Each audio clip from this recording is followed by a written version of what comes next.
Hey students, welcome back. Mr. Ben here to continue the story from last week. I'm sure you're left on a little bit of a cliffhanger wondering, what does Mr. Ben mean that they're really old?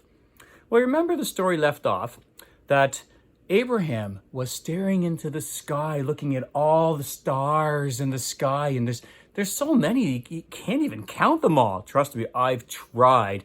And I'm almost done counting them all, and then the sun comes up, and then I can't see the stars anymore. Well, no, I'm not really almost done counting them all. Anyhow, God made that promise to Abraham that his descendants would be as numerous as the stars in the sky. And Abraham and Sarah were in their 90s. Like, that's older than my mom and dad. I can't imagine my mom and dad having kids. Like, I would have a brother or a sister? That's pretty cool. So one day, in the middle of the day, under the very hot sun, not like today, it's kind of cold outside today, but Abraham was outside working really hard and three strange visitors came. And Abraham, being the good-hearted person he was, invited them down for a banquet. They're gonna have lots of food to eat, they're gonna have milk and cream, and they're gonna have honey, and they're gonna kill the fattened calf. And it would be a wonderful time as Abraham was welcoming these strange visitors from far away, or who knows where. He didn't know where they came from. But as they were eating, one of the guests said, "Well, where is your wife, Sarah? Where is she?" And Abraham said, "Well, she's actually out in the tent right now making some food for us." And then one of the guests said, "Well, in 9 months, Sarah's gonna have a baby boy." And Sarah overheard that in the tent and she started to laugh because she's like in her 90s. How could she possibly have a baby in her 90s?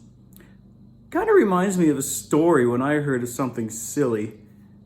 And, well, let me explain. So if you remember a few weeks ago, we did a story on Cain and Abel, and you saw a little kitty cat on there. Well, a little story happened where I went for a little drive from my house all the way to a town called Belmont. That's like an hour away. And just as I was finishing up some lunch, somebody approached me and said, "Do you have a kitten, sir?" And I said, "Well, my daughter has a kitten." And he goes, "Well, our video surveillance camera actually saw a cat come out from under your Jeep."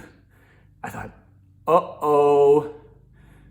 So yeah, one of these little kitties had a little ride from Belmont,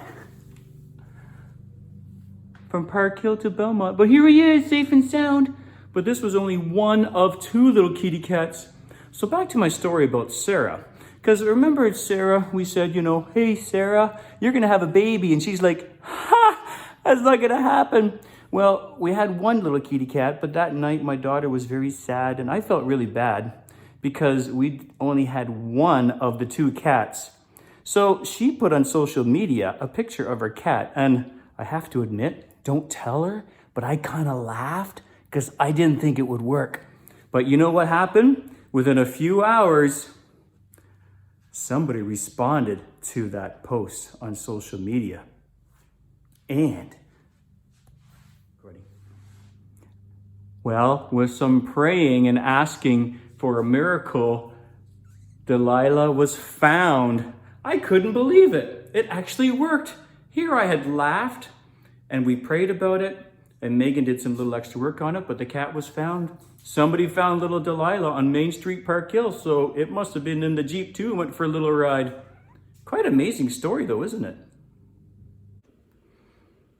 So to finish off, God did keep his promise and God did give Sarah and Abraham a baby boy, and they called him Isaac, which means laughter, because they kind of laughed about it and they brought laughter and joy to their lives.